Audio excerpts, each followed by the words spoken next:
when you are starting making sales on Amazon, you're in what's called the product launch phase.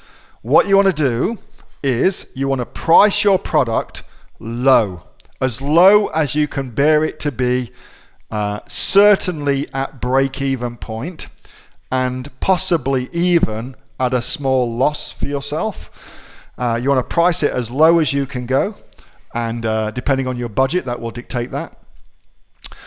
And then from there, you want to do the product launch and give away the product at a steep discount, where you're either just breaking even, or usually preferably you're actually losing a little bit of money on each sale, but you consider that a marketing investment rather than a loss. And so from that point of view, your gross profit at launch is terrible. It's actually, potentially negative in terms of the revenue that you're making. It should be on on the negative side rather than your positive side. And then once you've got your product to launch and you've ranked it where you want it to be on Amazon for the keyword that you're targeting, then what you do is every week you increase the price of your product, so by $1. That's what I do anyway. I just give it $1 of increase. So I'm show you. Let's see. I'm hoping that I've picked a product here that's done something similar. Time will tell. But essentially, what you do, John, is you increase the price of your product by $1 each week until such time. Well, they haven't done it, unfortunately, but that's a shame. Until such time as you find the sweet spot.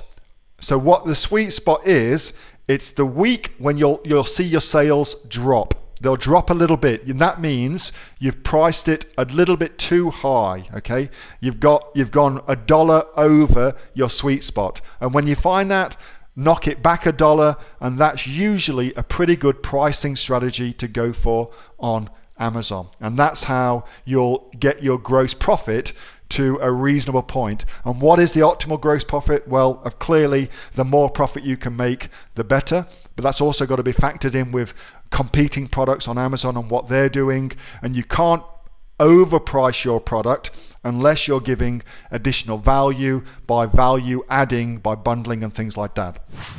Hey, Neil here. Just before you go away, that was a question that I got asked on my regular Monday night Q&A session, which I have with the members of the Aussie Online Entrepreneurs.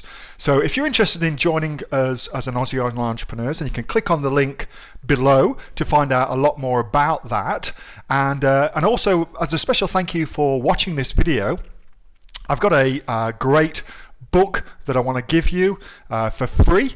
It's a current bestseller on Amazon, and it teaches you everything that you would need to know about starting a business here in Australia on Amazon. So you can see that just up there.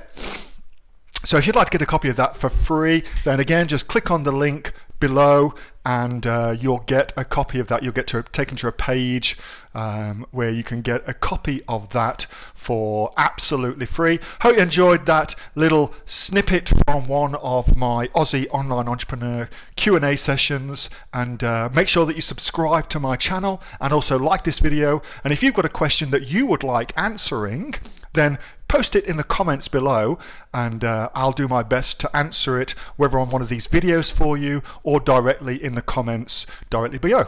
All right, thanks so much for watching, and I'll catch you next time on the next of the Aussie Online Entrepreneurs Amazon FBA Australia videos. See you soon.